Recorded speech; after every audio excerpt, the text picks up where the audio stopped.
नमस्कार, news capital express देख रहे हैं आप। मैं हूं आपके साथ गुंजन।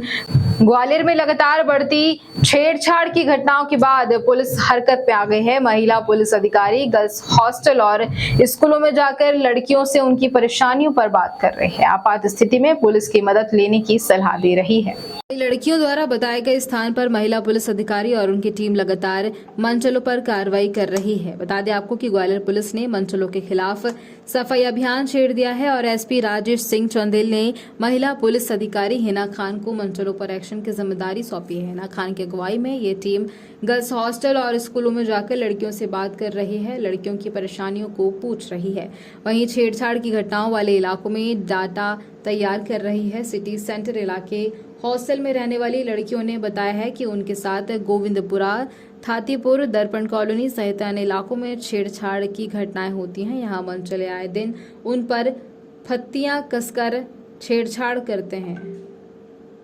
छात्रों से डाटा कलेक्ट करने के बाद सीएसपी हिना खान ने अपनी टीम के साथ गोविंदपुरी, दर्पण कॉलोनी सहित अन्य इलाकों में अभियान शुरू किया है।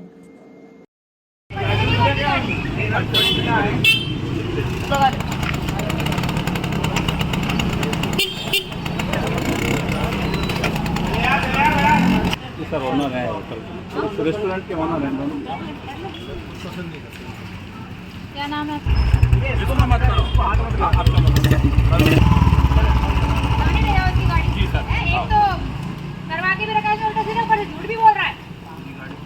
इसकी भी ये वो चलो स्टाफ को बुलाओ, लेके जाएगा, जो भी होगा वो बुला के लाएगा। इसके ये तुम्हारी आगे मानसिक चला लेता है दीवान जी।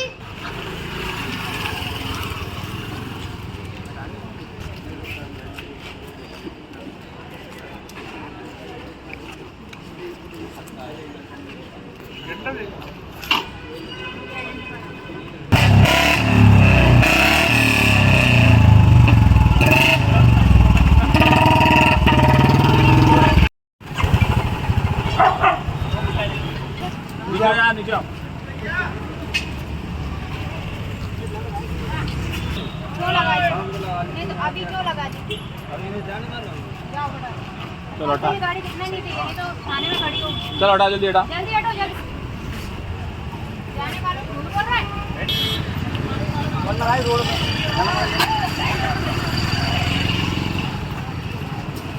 हेलमेट भी नहीं है इसके पास।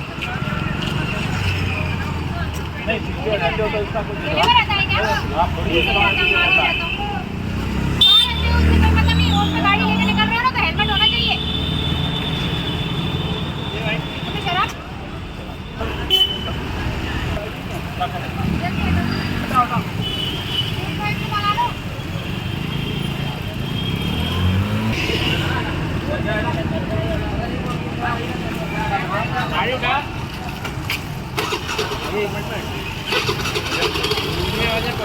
हाँ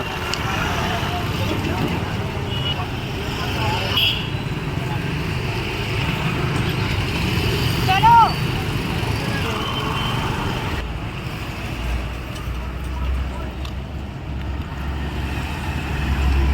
कितनी बार बोला है? अभी नहीं तो आपने कहा खड़ी कर रखी गाड़ी, अभी टर्न होगी तो आपने टकराया कि नहीं क्या? पीछे करके लगाओ इसको।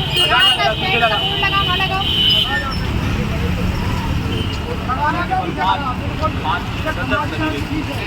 चार तो यही हो गई।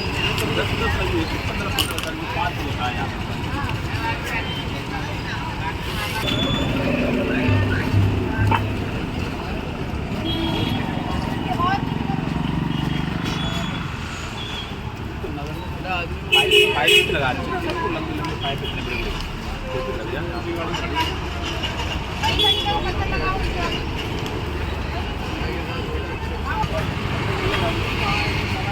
हो गई 5 गाड़ी, यहाँ नहीं लगेगी। गाड़ी किसकी है? ले जाओ यार। अपने आप आएगा ले लो मैडम में जो नहीं शुक्ला बता दियो और जो ठेले वाले का होगा, उन व्यक्तियों का नहीं होगा जो वहाँ खड़े, क्योंकि इनकी जिम्मेदारी है कि 10 से गाड़ियाँ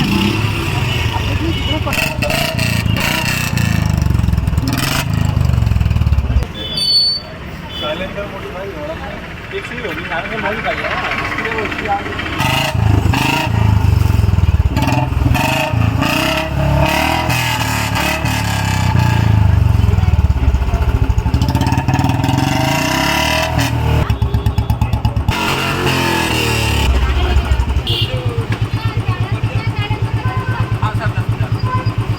ये आपने सर्चिंग के दौरान कुछ लोगों को पकड़ा है, मंचलों को, क्या पूरा मामला है, कितने लड़के पकड़े गए?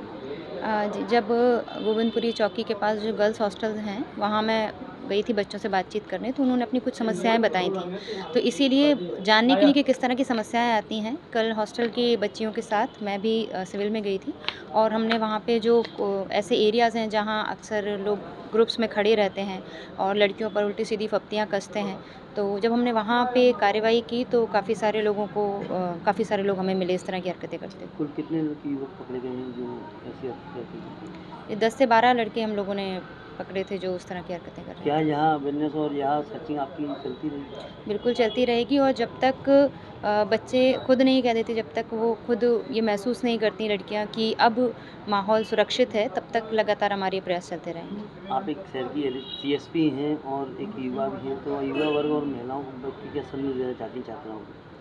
मैं यही संदेश देना चाहती हूँ कि डरना नहीं चाहिए।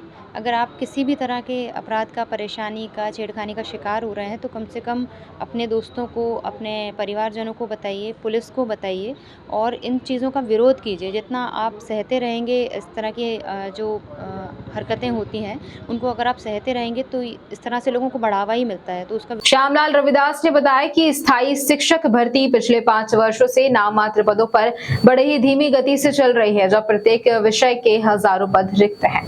अतः हमारी प्रमुख मांगों को पूर्ण करते हुए पद वृद्धि के साथ स्थायी शिक्षक भर्ती को शीघ्र अतिशीघ्र कराने की कृपा, ताकि आयु सीमा को पार करने वाले प्रतिभावान और अच्छे अंकों से उत्तीर्ण पात्र अभ्यर्थियों को न्याय मिल सके। 18 उत्तीर्णों संघ मध्य प्रदेश पद वृद्धि के साथ तृतीय काउंसिलिंग कर शिक्षक भर्ती 2018 एवं 2020 को पूर्ण कराने के संदर्भ में काफी मुख्य मांगे हैं। हमें नहीं चाहिए 1000, हमें नहीं चाहिए 1000, लाडली बहना करे पुकार, हमें नहीं चाहिए 1000, लाडली बहना करे पुकार। वर्ग 1, 2, 3 में शिक्षक पदों की प्राप्ति करो, वर्ग 1, 2, 3 में पदों की प्राप्ति करो, प्राप्ति करना होगा, नहीं तो धरना होगा। पटेल साहब ओबीसी महासभा के आप राष्ट्रीय अध्यक्ष हो, आज समर्थन करने पहुंचे शिक्षा पाते जो प्रदर्शन कर रहे हैं। आज नीलम पार्क पर शिक्षा विभाग से वर्ग 1, वर्ग 2, वर्ग 3 के विद्यार्थी और सभी चयनित विद्यार्थी हैं, ये लोग सब आज धरना प्रदर्शन कर रहे हैं। आज ये मांग कर रहे हैं कि मामा जी शिवराज सिंह चौहान जी से मिलवाया जाए, मगर शासन आज तक शिवराज सिंह चौहान जी से नहीं मिलवाया जा रहा है। और माननीय मुख्यमंत्री जी से मैं अनुरोध करता हूं कि ऐसी कौन सी परेशानी है जो वर्ग 1, वर्ग 2, वर्ग 3 के बच्चों से नहीं मिला जा रहा। आज लगभग 5 महीने से लगातार धरने प्रदर्शन कर रहे हैं बच्चे। ओबीसी के बच्चे 882 बच्चे हैं जो होल्ड हैं, वो भी अनशन पे बैठे हैं, धरना प्रदर्शन भी कर रहे हैं। वर्ग 1, वर्ग 2, वर्ग 3 के आज 2 साल से लगातार नियुक्तियों की मांग कर रहे हैं। शासन प्रशासन की अभी तक कोई जू नहीं निकल रही है। मैं सत्ताधारी पार्टी से ये अनुरोध करता हूँ, अभी भी टाइम है, 1-2 रोज और आचार संहिता अभी नहीं लग रही है। वर्ग 1, वर्ग 2, वर्ग 3 की पदवृद्धि कर दी जाए, अन्यथा आपको अभी 2023 के चुनाव में ये बच्चे जो है 10,000 बच्चे नहीं हैं, ये बच्चे जो है कम से कम 50 लाख बच्चों के बराबर है। आपको चुनाव में 2023 में, 2024 में आपको ये बता देंगे कि बच्चे कितने ताकतवर हैं। सर नाम बताइए। श्यामलाल रविदास। क्या मामला सर, आज प्रदर्शन कर रहे हैं? हम लोग पद वृद्धि एवं काउंसिल के लिए प्रदर्शन कर रहे हैं। शिक्षक भर्ती वर्ग 1, 2 एवं 3 का संयुक्त आंदोलन किया जा रहा है। हम लोग पिछले 3 से लेकर 5 वर्षों से परेशान हैं, प्रताड़ित हैं, मानसिक रूप से, आर्थिक रूप से। सैकड़ों की तादाद में हम प्रदर्शन कर चुके हैं, लाखों की तादाद में हम ज्ञापन दे चुके हैं। अब हम धरना, प्रदर्शन, ज्ञापन, निवेदन सब कर चुके हैं। अब यदि चुनाव से पहले यदि हमारी मांगें पूरी नहीं होती तो हम सत्ता परिवर्तन को मजबूर हो चुके हैं। नाम बताइए। प्रदर्शन कर रहे, क्या पूरा मामला? हमारे शिवराज मामा ने 2018 भर्ती आज 5 सालों में अभी तक पूरी नहीं की है। 62,000 का आश्वासन दिया है हम लोगों को, लेकिन आज तक वो आश्वासन आज तक पूरा नहीं हुआ है। आज हम दर की ठोकरें खा रहे हैं और नियुक्ति के लिए इंतज़ार कर रहे हैं। मामा जी को थोड़ी सी तो दया आनी चाहिए ताकि हम लोगों को नियुक्ति दे और हम लोगों को हमारा रोजगार प्रदान करे। हाँ बोलो।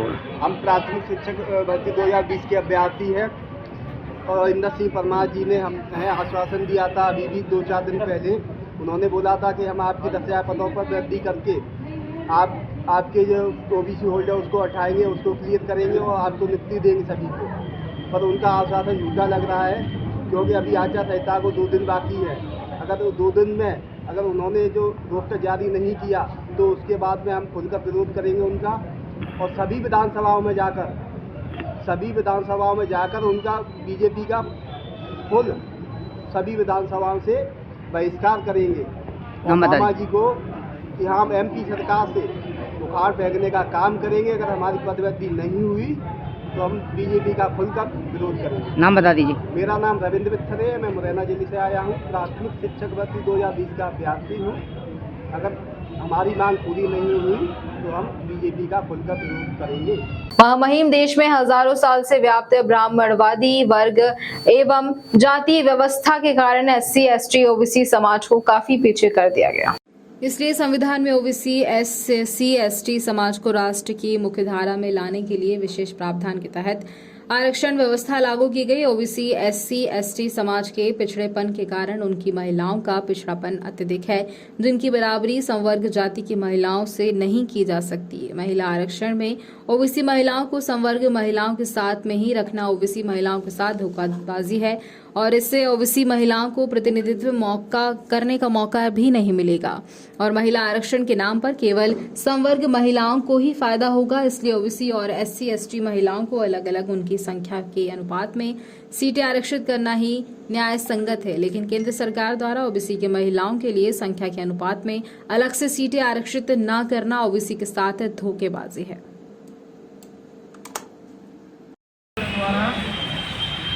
जो जनपद आंदोलन घोषित किए गए थे, 20 सितंबर को ज्ञापन का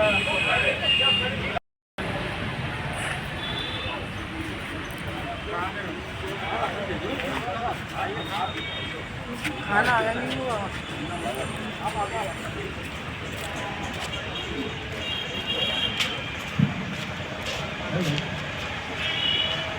हेलो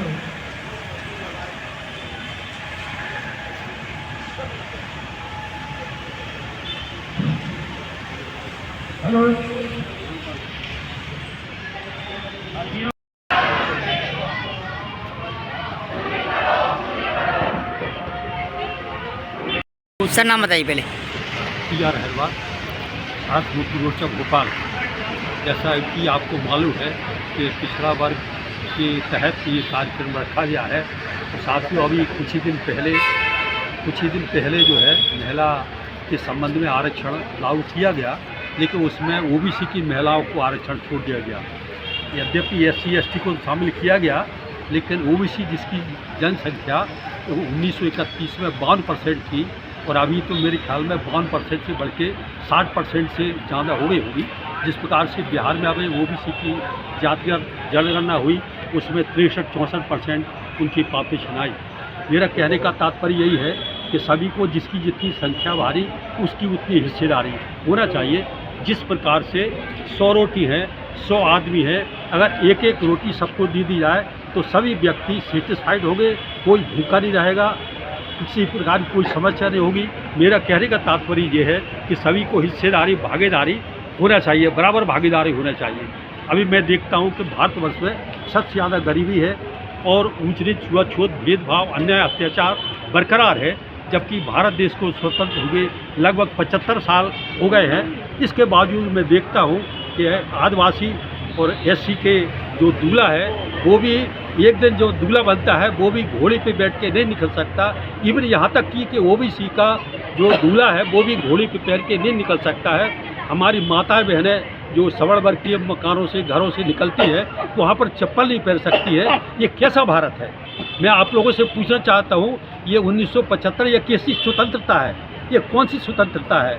हम चाहते हैं कि समता, स्वतंत्रता, बंधुत्व, प्रेम, भाईचारा सब लोग मिलके रहे। जो मानवता है, इंसान में भेद नहीं होता है, इंसान में जाति नहीं होती है। तो जाति मुक्त व्यवस्था यहाँ पर लागू होना चाहिए, यहाँ इंसान होना चाहिए, मानवता होना चाहिए, सबको समान हक व अधिकार मिलना चाहिए, तो हर प्रकार की समस्या का समाधान होगा। मैं आपसे इस उपलक्ष्य में यही चाहता हूँ कि ओबीसी को, जो हमारी महिलाओं को जो आरक्षण मिलना चाहिए वो यथावत मिलना चाहिए उनको जनसंख्या के हिसाब से। और ये जो अभी 1924 को चुनाव है इसमें भी महिला आरक्षण का प्रावधान हो सकता है। मेरे कहने के तात्पर्य ये है कि इसमें शासन प्रशासन इसमें विचार करे। सर नाम बता दीजिए आपका। मैं विजय वानखेड़े, काउंसिल कार्यालय प्रभारी, मध्य प्रदेश। वानखेड़े जी, क्या मामला है जिसको लेकर आप राष्ट्रीय पिछड़ा वर्ग मोर्चा प्रदर्शन कर रहे हैं? मामला ये है कि जो केंद्र सरकार द्वारा महिला आरक्षण को लेकर पारित किया गया, पास हुआ, और वो लागू होने का जो है कि 29 में होगा, 2029 में। तो हमारे शिखर नेतृत्व ने इस पर डिसीजन लिए हैं। हमारे शिखर नेतृत्व के द्वारा इस पे मंथन किया गया और इस आरक्षण को हम क्लियरेशन चाहते हैं कि ऐसे क्लियरेशन जैसे कि पहले पुरुषों के लिए जो हुआ था उसमें ज्वाइंट इलेक्टोरेट के तहत वो चुनकर आते हैं, इसलिए समाज के हित में कोई काम या कोई बात नहीं करते हैं। और ये जो महिला आरक्षण 33% का मामला आया है, इसमें भी हमारे SC ST OBC महिलाओं के साथ, माइनॉरिटी की महिलाओं के साथ आगे धोखेबाजी होने का षड्यंत्र दिखाई देता है। इस वजह से ये 3 चरणों में आंदोलन घोषित किए गए थे, जो कि अभी अगला चरण हमारा 17 अक्टूबर को होने जा रहा है। ये दूसरा चरण हमारा धरना प्रदर्शन का आज नीलम पार्क भोपाल में आप देख रहे हैं। आपके सोशल मीडिया के माध्यम से हम चाहते हैं कि महिलाओं में इसका अवेयरनेस बन सके, उनमें जागृति बढ़ सके।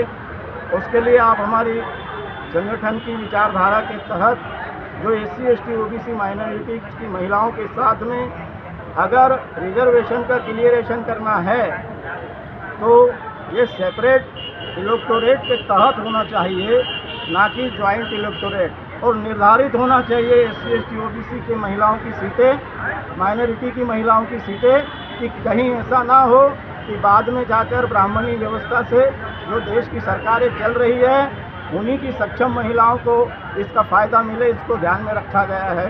इसलिए ये आज धरना प्रदर्शन रखा गया है। मैं आगे हमारे आदरणीय PR अहिरवार जी से आवेदन। राज्य पशुपालन प्रशिक्षण संस्थान में मध्य प्रदेश का इकलौता प्रशिक्षण संस्थान है।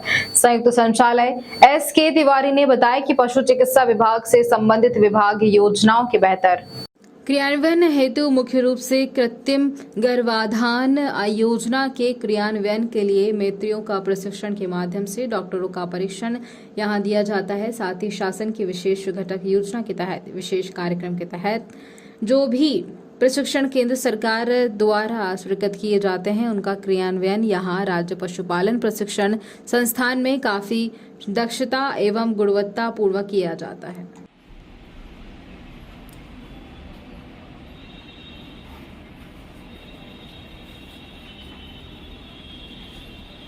पशुपालन विभाग की ओर से कई ट्रेनिंग प्रोग्राम चलाए जा रहे हैं। किस तरीके के ट्रेनिंग प्रोग्राम है और ट्रेनिंग के बारे में जो ट्रेनिंग होते हैं वो किस तरीके से सहायता कर पाते हैं? देखिए, ये राज्य पशुपालन प्रशिक्षण संस्थान है, मध्य प्रदेश का इकलौता प्रशिक्षण संस्थान है और पशु चिकित्सा विभाग से संबंधित विभिन्न योजनाओं के बेहतर क्रियान्वयन हेतु मुख्य रूप से कृत्रिम गर्भाधान योजना के क्रियान्वयन हेतु मैत्रियों का प्रशिक्षण, एभी अफोज का प्रशिक्षण और रिफ्रेशर प्रशिक्षण के माध्यम से डॉक्टरों का और एभी अफों का प्रशिक्षण यहाँ दिया जाता है। साथ ही शासन की विशेष घटक योजना के तहत, विशेष कार्यक्रम के तहत जो भी प्रशिक्षण केंद्र सरकार, राज्य सरकार द्वारा स्वीकृत होते हैं उनका क्रियान्वयन यहाँ राज्य पशुपालन प्रशिक्षण संस्थान में काफ़ी दक्षता एवं गुणवत्तापूर्वक किया जाता है। सर, आपके नेतृत्व में कितने सालों से इस तरीके के प्रशिक्षण चलाए जा रहे हैं? ये तो पहले इसमें कृत्रिम गर्भाधान का प्रशिक्षण दिया जाता था मैत्रियों को, गौ सेवकों को और पशुपालकों को, और पैराबेट्स, एभी अफोज को दिया जाता था। लेकिन 2017 के बाद जब इसका उन्नयन हुआ, राज्य स्तरीय पशुपालन प्रशिक्षण संस्थान स्वीकृत हुआ, तब से हमने कई ऐसे प्रशिक्षण किए हैं। अनुसूचित जाति उपयोजना के तहत कैपेसिटी बिल्डिंग, क्षमता विकास, कौशल विकास प्रशिक्षण की विशेष योजना केंद्र सरकार द्वारा सेंशन स्वीकृत की गई थी, जिसमें से हमें 1840 अनुसूचित जाति परिवार के लोगों को विभिन्न व्यवसाय, बकरी पालन, डेयरी पालन, मुर्गी पालन और सूअर पालन का व्यवसाय देना था। हमने उसके हिसाब से ये पूरे वर्ष प्रशिक्षण चला और मध्य प्रदेश के सभी जिलों से हितग्राहियों का, जो हितग्राही संबंधित उप संचालक ने लक्ष्य के मुताबिक चयनित किया, उनका प्रशिक्षण यहाँ संपन्न हुआ। 3 दिवसीय प्रशिक्षण था, जिसमें दो दिवस यहाँ क्लासरूम ट्रेनिंग होती थी। एक दिन हम यहाँ को जो भी भोपाल के पास में विकसित फार्म है, डेयरी फार्म हुआ तो डेयरी फार्म के प्रशिक्षण के लिए डेयरी फार्म, सूअर फार्म हुआ तो सूअर फार्म, बकरी फार्म हुआ, बकरी का पालन का प्रशिक्षण हुआ तो बकरी फार्म, उनको हम उनका भ्रमण कराते थे। और 1840 के अगेंस्ट में हमने 1856 लोगों को प्रशिक्षित किया है, और जो प्रदेश में पहली बार हुआ है, और इसके पहले ऐसा प्रशिक्षण कभी नहीं हुआ। सर, कितने दिन का एक तो प्रशिक्षण होता है और इसमें लगभग कितने लोगों को एक बैच में कितने लोगों को शामिल? सबके प्रशिक्षण की अगर अलग अलग अवधि होती है। मैत्री प्रशिक्षण होता है तो उनको 3 महीने का प्रशिक्षण होता है। 1 महीने हम यहाँ प्रशिक्षण देते हैं, और इसके बाद 2 महीने का व्यवहारिक प्रशिक्षण होता है, जो अपने ज़िले में जाके जिला स्तरीय चिकित्सालय या विकास खंड के स्तरीय जो पशु चिकित्सालय होता है वहाँ प्रशिक्षण प्राप्त करते हैं। रिफ्रेशर प्रशिक्षण 5 दिवस का होता है, जिसमें एभी अफो या डॉक्टर और मैत्री भी आते हैं। और ये जो हमारा कौशल विकास प्रशिक्षण है, ये 3 दिन का होता है। तो इसमें 3 दिन में 2 दिन यहाँ क्लासरूम प्रशिक्षण होता है, 1 दिन हम उनको फार्म में ले जाते हैं, वहाँ व्यवहारिक प्रशिक्षण कराते हैं। इसी प्रकार हमने अभी कोल्ड चेन का प्रशिक्षण किया था कि हिमीकृत बिल को कहना चाहिए लिक्विड नाइट्रोजन में मेंटेन करने के लिए बेहतर कोल्ड चेन कैसे मेंटेन की जाए, उसका ही प्रशिक्षण हुआ था। इसमें हमने हर एक ज़िले से 2 आदमियों को बुलाया था। और अभी पोल्ट्री फार्मिंग का ही प्रशिक्षण होना है, जिसमें हम डॉक्टर्स को, पूरे प्रदेश के डॉक्टरों को बुलाएंगे। तो इस प्रकार जो भी विशेष प्रशिक्षण आयोजित होते हैं, और साथ ही शासन के निर्देशानुसार जो भी नवनियुक्त एभी अफो हैं, पशु चिकित्सा सहायक पशु चिकित्सा क्षेत्र अधिकारी और डॉक्टर्स जो PSC से नियुक्त होते हैं, उनका बुनियादी प्रशिक्षण भी यहाँ होता है 3 दिवसीय। और उसमें उन्होंने विभाग में आने के बाद विभाग की क्या अपेक्षाएं हैं, जो नए आदमी विभाग में नियुक्त हुआ है, वो सर्विस रूल, कंडक्ट रूल, उनके बारे में, नियम कानून उनके बारे में, उसको शासन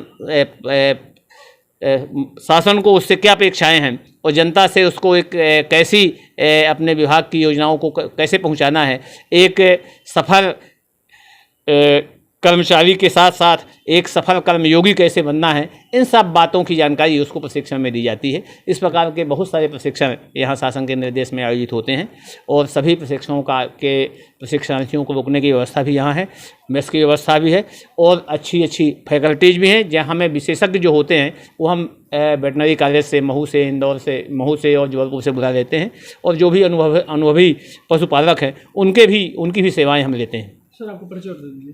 मैं डॉक्टर SK तिवारी यहाँ उप संचालक हूँ, और इस संस्थान के प्राचार्य के पद पर विगत 5 वर्षों से पदस्थ हूँ। शिवराज सरकार ने बुधवार को कैबिनेट बैठक में पैक्स और लैम्स कर्मचारियों की मांगों के मद्देनजर महत्वपूर्ण निर्णय लिए हैं। शिवराज सहकारिता समिति कर्मचारी महासंघ इकाई बालाघाट ने प्रदेश सरकार को धन्यवाद ज्ञापित किया है। कर्मचारियों ने प्रबंधकीय अनुदान और सेल्समैन के वेतन में वृद्धि किए जाने के फैसले को कर्मचारियों के हितों में महत्वपूर्ण कदम बताया है। कैबिनेट में के लिए किए गए निर्णय से पूरे प्रदेश कर्मचारी उत्साहित हैं।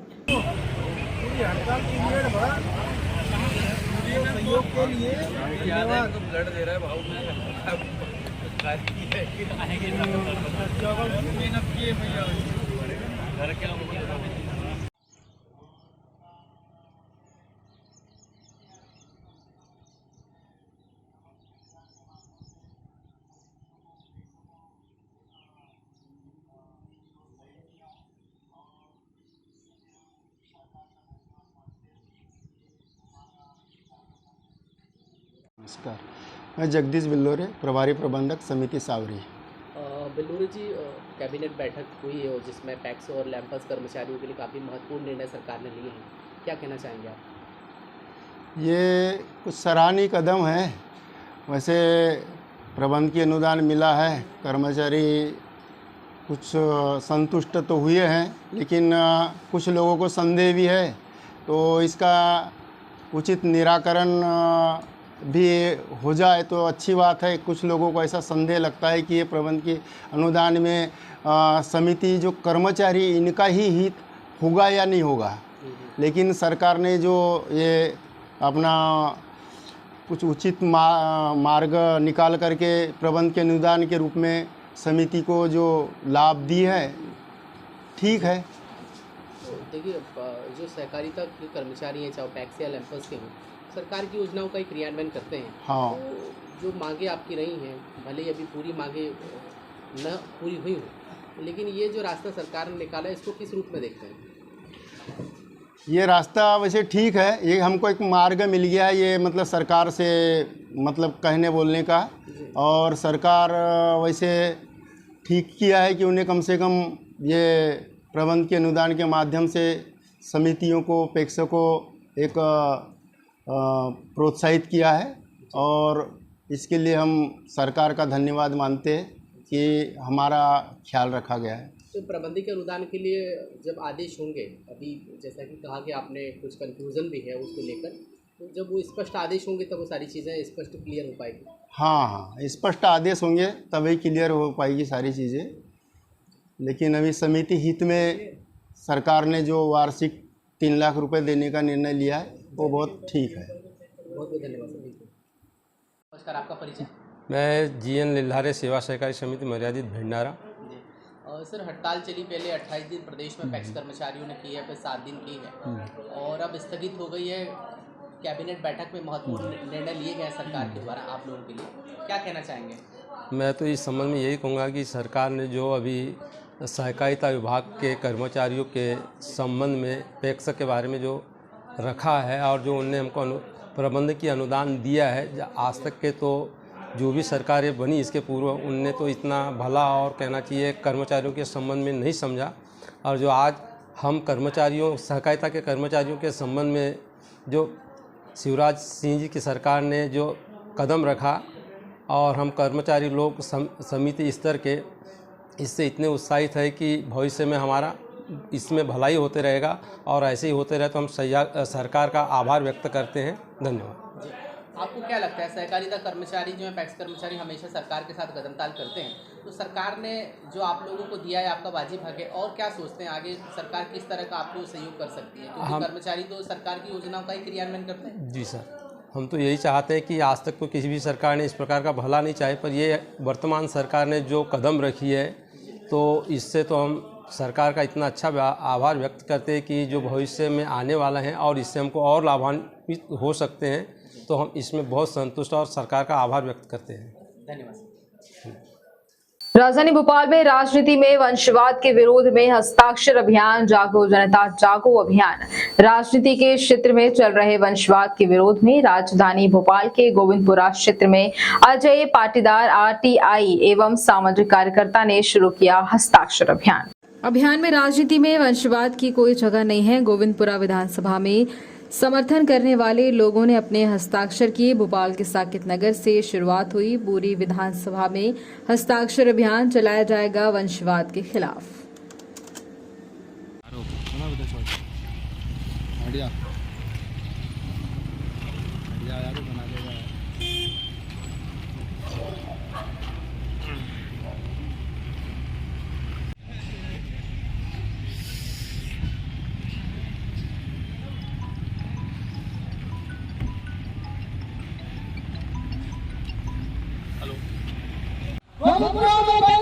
नहीं चलेगा, नहीं चलेगा, नहीं चलेगा, नहीं चलेगा, नहीं चलेगा, नहीं चलेगा, नहीं चलेगा, नहीं चलेगा।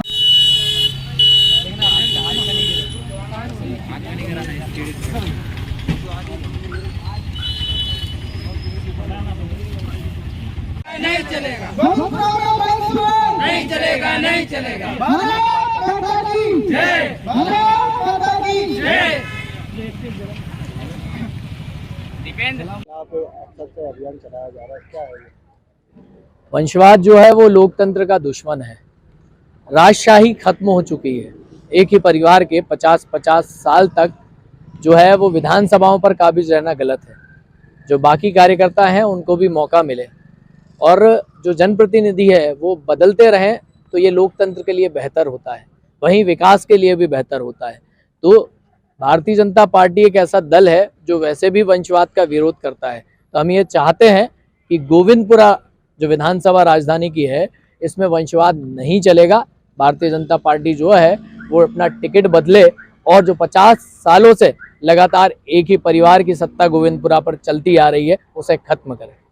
आज अभियान की शुरुआत की जा रही है, ये जागो जनता जागो अभियान है। इसके तहत हम जनता से अपील करने जा रहे हैं कि जो गोविंदपुरा में लगातार 50 सालों से एक ही वंश का शासन चले आ रहा है, ये वंशवाद खत्म हो। इसको लेकर आज हस्ताक्षर अभियान की शुरुआत हमने की है।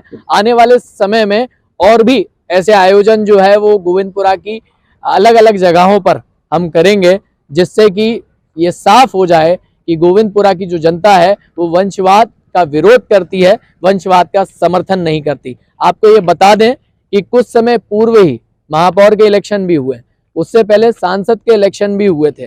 पर अगर आप देखेंगे कि विधानसभा में इनको लीड मिलती है 40,000, वहीं लोकसभा में ये लीड थी 1 लाख से ऊपर। और अगर देखा जाए तो महापौर के जब इलेक्शन आए तो गोविंदपुरा की जनता ने भारतीय जनता पार्टी को बहुत अच्छा मतदान दिया है, बहुत अच्छा समर्थन किया है। पर वही समर्थन विधानसभा के चुनावों में आकर क्यों नीचे आ जाता है, ये सोचने वाला विषय है। उसका एक ही कारण है, केवल और केवल वंशवाद। तो हम गोविंदपुरा विधानसभा से वंशवाद को खत्म करना चाहते हैं। निवाड़ी मध्य प्रदेश के चुनाव माहौल के बीच लोकायुक्त सागर टीम ने निवाड़ी जिला मुख्यालय पर बड़ी कार्रवाई की है और यहाँ महिला बाल विकास परियोजना अधिकारी सुभाष सोनी को लोकायुक्त ने रिश्वत लेते हुए गिरफ्तार किया। वही आ गया जी, जेब में जबरदस्ती रख दिया था तो आ गया। हाथ में कुछ मिला ही नहीं, हाथ में मिला ही नहीं। अरे तुम निकाल ले, तुम बोलो तो बात दवाई का बाइट नहीं का, दवाई का बाइट नहीं का,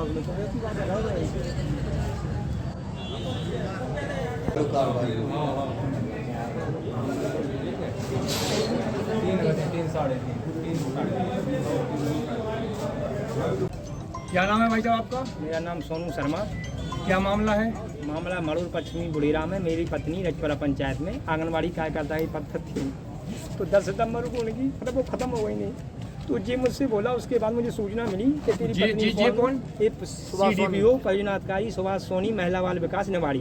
तो मुझे सूचना मिली कि सोनू 2 लाख रुपए मुझे चाहिए। जब भी मैं तुम्हारी साली जो मेरी सहायिका थी, साली मेरी पत्नी थी प्रतिमा पटसारिया, उनकी बहन थी जो कृष्णा शर्मा, वो सहायिका पद पर थी, तो वो पढ़ी लिखी है। तो इसने कहा कि मैं उन्नति कर दूंगा, तू मुझे 2 लाख देना। तो मैंने कहा सर 2 लाख तो मैंने इलाज में लगाया, मेरे पास कुछ नहीं है। तो बोले आप ऑफिस आ जाना। तो मैंने ऑफिस 25 तारीख को आया, तो ऑफिस में आमने सामने बात हुई मेरी। तो मुझसे बोला सोनू चलो तू महिला बाल विकास में तेरी पत्नी ने सेवा दी है तो ये काम करते हैं, अपन डील कर लेंगे। तो मैंने कितने में कर लोगे? तो बोले अपन 1 नहीं अपन 60 में 60,000 में कर लेंगे। तो मैंने कहा ठीक, वो भी जाना है। तो बोले अपन समझ लेंगे। तो मैंने उस दिन बोले, मैंने सर मैं आवेदन दे रहा हूँ कि शासन का नियम है, उसमें नियम ये है कि पदोन्नति कर दी जाए यदि कार्यकर्ता खत्म हो जाती है कहीं की भी। तो इसने शासन को नहीं माना, बोले ऐसे नियम तो बहुत है हमारे पास। तो मैंने आवेदन दिए हर जगह, कलेक्टर महोदय को, जिला सब जगह, इनके पास आवेदन भी आए। तो बोले सोनू ठीक है। तो परसों नरसों फिर आया मैं, तो उसके बाद मैं सागर चला गया 3 तारीख को। इनने 60,000 की मेरे पास डिमांड हो गई थी, तो मैं सागर गया, एसपी महोदय से मैं मिला, उनसे सारी बातचीत हुई, उनने मुझे पूरी बातें समझाई। फिर मैं 40,000 में मेरी टर्न हुई परसों। तो आगे की प्रक्रिया लोकायुक्त ने चालू की। तो श्रीमान जी ये बहुत भ्रष्ट अधिकारी है। अभी जो अभी प्रक्रिया जो चल रही है 1 महीने से, उसमें इसके 2-2 लाख रुपए इसके दलालों के पास है और इसके पास है। हाँ मेरी आपने कितना पैसा? मैंने 40,000 दिया इसको। इसने जेब में रखे, पहले इसने ड्रॉज में रखवाया, फिर जेब में रखे इसने, और जेब में रख के फिर इसने जो भी किया। 40,000 पूरे एक किस्त में? हाँ एक किस्त में, 2 किस्तों में नहीं? नहीं एक किस्त में। लोकायुक्त को शिकायत क्या की? मैं 3 तारीख को मैं गया था, आवेदन लिखित में दिया था मैंने। मैंने लिखित में तो लगे यहाँ तो पकड़े? लगे हाथ मुझसे बोला ड्रॉज में रख दो, पहले मैंने ड्रॉज में रखी, फिर मैं मुझसे बोले तुम शटर के पास खड़ा हो जा। मैं शटर के पास देख रहा था खड़े हो गए, तो उसने जेब में रखी है। लेकिन वो टीम आई तो इसे थोड़ा समय रहा था जी, तो उसने खिड़की से जो भी किया हो। लोकायुक्त के सदस्य आए थे और उन लोगों की जो प्रोसेस थी उन्होंने लिया। मैं शटर के पास खड़ा था, नोटशीट साइन कर रहा था। फिर इनकी टीम की जो प्रोसेस थी उन्होंने किया, मुझे अंदर ले आया, बैठाया, मैंने इनका कोऑपरेट किया, इन्होंने भी कोऑपरेट किया। इनकी जो प्रोसेस होती है, हाथ डाला तो दोनों हाथ में कोई रंग चेंजेस नहीं हुए। गवाह भी उपस्थित थे, साक्षी थे। उसके साथ ही साथ मेरे जेब से भी कुछ बरामद नहीं हुआ। ऊपर चेक किया, नीचे चेक किया। जो भी शिकायत करता था, मुझे अभी तक नहीं पता कौन है, वो उसके पहले आया था, तो उसने मेरे पीछे जेब में हाथ रखा, जल्दी से करके चला गया। फिर जब मैं यहाँ खड़ा हुआ तो टीम आ गई। अब इनकी प्रोसेस चल रही है, मैं इनका सहयोग कहना है कि आपने खिड़की से पैसे फेंक दिए। ठीक है, जो कह रहा है कहने दीजिए, टीम तो पूरी यहीं थी। आपका कहना क्या है? मैं बाहर खड़ा था, नस्ती साइन कर रहा था, मैम ने देखा भी, इनकी टीम के साथ ही खड़ा था। ऑफिस तो मैं आ ही नहीं था। ठीक है, और ऐसा कुछ नहीं है। और बाकी इनका कोऑपरेट कर रहे हैं हम, इनका प्रोसेस है जो भी ये फॉलो करेंगे। आपकी 1 लाख रुपए में डीलिंग हुई थी बता रहे हैं? कोई बात नहीं हुई हमारी। जो शिकायत करता है हम उसके बारे में भी नहीं जानते कौन है। उसको आप जानते भी नहीं हैं? शिकायत करता कौन है ये नहीं जानते हम, किसने शिकायत। वो कह रहे हैं आप 13वीं में भी गए थे, गमी में भी गए थे। कौन है शिकायत करता, नाम बताइए। सोनू। सोनू कौन? कोई सोनू शर्मा है। अच्छा, उनकी पत्नी का देहांत हुआ था, वो हमारे विभाग की आंगनबाड़ी का। तो एक अधिकारी की जिम्मेदारी होती है अपने कर्मचारी की खुशी में शामिल हो या ना हो, दुख में शामिल होना अति आवश्यक है। और मैं किसी के कहने पे नहीं गया था, और मैं ये कोशिश भी कर रहा था, उनकी किडनी खराब थी, तो कि उनको रेड क्रॉस सोसाइटी की मदद से कुछ पैसा मिल जाए जिससे वो इलाज कंटिन्यू रख सके। मिला है कुछ पैसा? मैंने प्रयास किया था, पर उनके दस्तावेज पूरे नहीं थे, तो वो सैंक्शन नहीं हो पाया। और ये मैंने प्रयास किया था खुद से, ये हो नहीं पाया। और उनकी किडनी खराब थी, कभी भी वो नौकरी पे नहीं थी। 40,000 रुपये लिए? कुछ नहीं लिया मैं, कुछ हाथ से प्राप्ति नहीं हुआ कुछ। नहीं, तो खिड़की से किसने फेंके? हमें क्या पता, खिड़की से फेंके नहीं फेंके। फेंके होते तो कोई न कोई होता, तो हाथ से प्राप्त होता। आपसे पैसे बिल्कुल प्राप्त नहीं हुए? हाँ, कुछ प्राप्त नहीं हुए हमसे, ना हमारे शरीर से प्राप्त हुए। पेंट में जो बताया गया है कि पेंट में कलर निकला, हमको क्या पता कर, डस्ट का हो सकता है। 2 महीना पुराना जीन्स है भाई, 3-3 महीना जीन्स पहनते हैं लोग। ये तो फिनोल्फथेलिन केमिकल है, वो केमिकल तो कितनी भी गंदगी होगी उसमें कलर चेंज कर देता है, केमिस्ट्री है। तो आपका क्या कहना है इसमें पूरा? मेरा ये कहना ये है कि मैं लोकायुक्त टीम को सपोर्ट कर रहा हूँ, वो अपनी पूरी प्रोसेस कर रहे हैं, और जो है वो जुडिशरी। पहली बार आपको ऐसा कुछ मामला सामने आया है? आप लोग मेरा क्षेत्र में कार्य जानते हैं, मैं पिछले 1.25 साल से काम कर रहा हूँ, हर चीज़ में उपलब्धि भी मेरी जानते हैं, सबसे मेरा व्यवहार भी जानते हैं। अब लोगों के दोस्त भी होते हैं, दुश्मन भी होते हैं, पार्ट ऑफ जॉब है ये। और आप लोगों से भी निवेदन है कि आप लोग सही चीज़ बताइए, अपना तथ्य रखिए, जो भी है। आप लोग मुझे जानते हैं, सभी लोग उपस्थित हैं यहाँ, मेरी प्रोसेस भी जानते हैं। चाहे कोई RTI लगाए तो उसको मैसेज भेजना, सब पता है, सबको सब पता मेरी प्रोसेस काम करने का। Okay sir. मैडम क्या मामला है आज का? ग्राम पश्चिमी मुड़ेरा उनके रहने वाले हैं सोहनलाल शर्मा। इनके द्वारा लोकायुक्त सागर में आकर के शिकायत की गई थी कि परियोजना अधिकारी निवाड़ी सुभाष सोनी द्वारा आंगनवाड़ी केंद्र में इनकी साली सहायिका के पद पे पदस्थ है, और पूर्व में जो इनकी पत्नी थी उसका देहांत हो गया है सितंबर में। वो आंगनवाड़ी कार्यकर्ता के रूप में उसी आंगनवाड़ी केंद्र में पदस्थ थी। तो मृत्यु के उपरांत जो उसकी साली है कृष्णा शर्मा, उसकी नियुक्ति एज आ आंगनवाड़ी कार्यकर्ता करने के लिए इनके द्वारा जो अनावेदक हैं सुभाष सोनी परियोजना अधिकारी, इनके द्वारा 1 लाख रुपए की रिश्वत की मांग की जा रही है। हमारे द्वारा तस्दीक किया गया। तस्दीक उपरांत आज उनको 40,000 रुपये की रिश्वत लेते हुए रंगे हाथों पकड़ा गया है, और भ्रष्टाचार निवारण अधिनियम के तहत कार्रवाई की जाएगी। मैडम राशि कितनी बरामद की गई है? 40,000। 40,000 रुपये ले लिए थे जी। 60,000 बाकी थे लेने को। नहीं, ये तो नहीं कह सकती मैं कि बाकी थे कि नहीं, क्योंकि इनकी जो डीलिंग हुई आपस में, जो सहमति बनी थी, स्टार्टिंग की डिमांड जो आवेदक ने हमें बताया कि 1 लाख रुपए की मांग की जा रही है, लेकिन जब हमने सत्यापन कराया तो उस समय रिकॉर्डिंग में हमारे मांग वार्ता के दौरान जो उनकी सहमति बनी थी 40,000 रुपए की बनी थी। हाथ रंगे हैं क्या? हाथों में लिया है पैसा? कहाँ से? हाँ, फरियादी का यही कहना है कि उन्होंने लेकर के अपने कार्यालय के अलमारी में रखवा लिया, फिर लेकर के जेब में रख दिया, तो हाथ उनके हल्का गुलाबी आया है, ये हमारे अनुसार, और बाकी परीक्षण में जो है सभी रिपोर्ट आई। अच्छा मैम, इनने कुछ पैसे बाहर फेंके हैं क्या? अब बाहर क्या, फरियादी से हमने राशि के बारे में पूछा तो उसने बताया कि उसने लेकर खिड़की के बाहर फेंक दिए हैं, तो खिड़की के बाहर से ही राशि बरामद हुई। हाथ से नहीं हुई? हाँ, हाथ से लेके फेंक दी, हाथ में कलर आया है बरामद, क्योंकि खिड़की के बाहर उन्होंने फेंक दिया था, तो राशि की बरामदगी जो हमने की है वो वहाँ से। तो मैडम इन पर कौन सी कार्रवाई की गई मैडम? धारा 7 भ्रष्टाचार निवारण अधिनियम 1988 के तहत कार्रवाई की गई और संशोधित अधिनियम 2018। मैडम जो 40,000 रुपए दिए गए, तो क्या वो वित्तीय सीरीज नंबर नहीं था क्या? खिड़की से जैसे नोट फेंका गया या तो? बिल्कुल, हमारे पास नंबरों के नंबर लिखे रहते हैं, हमारे द्वारा उनसे नंबरों को मिलान किया गया है, मिलान सही पाया गया है। नहीं, जो पूरे नोट बरामद नहीं हुए, पूरे नोट बरामद नहीं हुए, 15 नोट कम है क्या है? हाँ, ये बात सही है कि जब उसने खिड़की से फेंका तो बाद में जानकारी मिली कि काफ़ी पब्लिक थी। तो कितने नोट कम नहीं? बिल्कुल सही है। तो 61 नोट बरामद हुए हैं और 19 नोट अब नहीं मिले हैं। 61 नोट 500 के थे जी। 500 की सीरीज का था वो सीरीज? हाँ, मतलब सीरीज से हमने मिलान किया, जो नोट बरामद हुए वो हमारी सीरीज के ही हैं, लेकिन जो नोट नहीं मिले हैं तो वो सीरीज के हमारे पास नोट बरामद। 61 नोट नहीं मिले? नहीं, 61 नोट मिले हैं, 19 नोट नहीं मिले। 19 नोट और ये कंफर्म है कि उन्होंने खिड़की से फेंका है, क्योंकि खिड़की, जब हमारे पास भी वीडियो है, खिड़की से जब उन्होंने फेंका है तो कोई एक पेपर और 20 का नोट खिड़की के साइड में था उनके रूम के। ये साक्ष्य है कि उनके द्वारा फेंका गया है, और हमारे पास रिकॉर्डिंग है, रिकॉर्डिंग में भी उन्होंने, मतलब जब आवेदक से लेनदेन हुआ है तो लेनदेन में भी उन्होंने कहा है कि फलानी जगह रख दो, और ये सारी चीज़ें। कितने लोग आए हैं आपके दल में? रुपए थे वो 500 की गड्डियों में कि 20 गड्डियों में नहीं, नोट। आपके दल में कितने लोग आए? मैं डीएसपी मंजू सिंह, 2 इंस्पेक्टर हैं और 1 थाना आरक्षक और 4 आरक्षक। पूरी टीम सागर से आई? 2 पंचाक्षी। जितने दिनों मामला पहले शिकायत हुई थी आपके यहाँ? कब हुई थी? 3 तारीख को। 3 तारीख से लगातार रिकॉर्डिंग की प्रोसेस चल रही है? नहीं, लगातार नहीं होता। आवेदक ने आवेदन हमारे यहाँ 3 तारीख को दिया है, उसके बाद हम जब तस्दीक करते हैं, तस्दीक की प्रक्रिया के अनुसार और उसके अंतर्गत हम उसकी रिकॉर्डिंग कराते हैं, तो रिकॉर्डिंग हुई, डिमांड पाया गया, और डिमांड पाए जाने पर ये अगली प्रोसेस हम लेते हैं। Thank you. आम आदमी पार्टी के राष्ट्रीय नेता सांसद संजय सिंह को ईडी द्वारा गिरफ्तार किए जाने के बाद देश भर में आम आदमी पार्टी के कार्यकर्ताओं का आक्रोश केंद्र सरकार और ईडी सीबीआई के खिलाफ फूट पड़ा है। चुनाव में आम आदमी पार्टी के कार्यकर्ताओं ने पीएम मोदी के खिलाफ नारेबाजी की है। आम आदमी पार्टी के नेताओं का कहना है कि पहले सत्येंद्र जैन, फिर मनीष सिसोदिया और अब संजय सिंह को जेल भेजकर भारतीय जनता पार्टी की सरकार का अगला निशाना सीएम अरविंद केजरीवाल हैं और उन्हें भी कभी भी जेल भेजा जा सकता है। सांसद संजय सिंह की गिरफ्तारी के बाद आम आदमी पार्टी पूरे देश में केंद्र सरकार के खिलाफ विरोध प्रदर्शन कर रही है। हनुमान चौराहे पर पार्टी कार्यकर्ताओं ने रैली निकालकर विरोध प्रदर्शन किया है। कार्यकर्ताओं ने केंद्र की भाजपा सरकार पर भ्रष्टाचार और तानाशाही के गंभीर आरोप लगाए।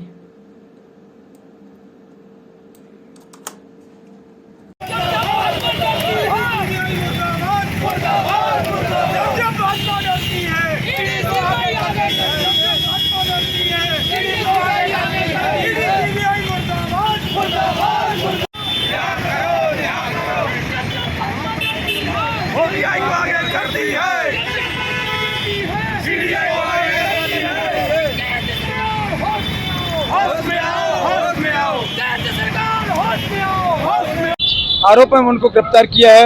10 घंटे पूछताछ की, किंतु कोई भी साक्ष्य नहीं मिला, तो उन्होंने सरकारी साक्ष्य बना के जिस तरह से उनको गिरफ्तार किया है, इससे विदित हो रहा है कि भाजपा की जो केंद्र सरकार है वो दिन पे दिन माननीय केजरीवाल साहब की लोकप्रियता को देखते हुए घबरा रहे हैं। और हमें पूरा विश्वास है जितना ये दबाने का प्रयास करेंगे उतनी ही आम आदमी पार्टी आगे बढ़ेगी। केजरीवाल जिंदाबाद, आम आदमी पार्टी जिंदाबाद। देश भर में संजय सिंह की गिरफ्तारी को लेकर आम आदमी पार्टी का आक्रोश उग्र होता जा रहा है। केंद्र सरकार की नाकामी और ईडी सीबीआई का दुरुपयोग के कारण हिटलरशाही पूरे देश भर में विपक्षी पार्टियों के ऊपर उनका कानून चल रहा है और उन्होंने बीजेपी के एक भी कार्यकर्ता, नेता, मंत्री के ऊपर, जबकि मध्य प्रदेश में 250 भ्रष्टाचार हो चुके हैं, व्यापम और पटवारी घोटाला और केंद्र सरकार में सैकड़ों घोटाले होने के बाद एक भी विपक्षी पार्टी को ईडी और सीबीआई का उन्होंने कार्रवाई नहीं की। विपक्षियों का दमन कर रहे हैं क्योंकि इस बार मोदी सरकार हिल रही है। इंडिया गठबंधन के कारण हमारी मांग है कि मोदी को, संजय सिंह को तुरंत गिरफ्तार करें और आम आदमी पार्टी संजय सिंह को गिरफ्तार करें, संजय सिंह को रिहा करें और इस गिरफ्तारी खिलाफ इनकलाब जिंदाबाद। साथियों, आपने देखा संजय सिंह जी के घर 10 घंटे ईडी की छापामारी हुई, परंतु कुछ नहीं मिला। ईडी जाने लगी तो किसी आका के फोन पर उनको गिरफ्तार किया गया है। ये हमारे बोलने की आज़ादी को छीन रहे हैं। संजय सिंह एक ऐसे विपक्षी नेता है जो मोदी जी की निष्क्रियता और अकर्मण्यता को उजागर करते हैं। मोदी जी को काम कुछ आता नहीं है, काम करना जानते नहीं है। सिर्फ ईडी और सीबीआई, अडानी और अंबानी, इन 4 को लिए इन्होंने भ्रष्टाचार की अति कर दिया है। मध्य प्रदेश में भ्रष्टाचार चरम पर है।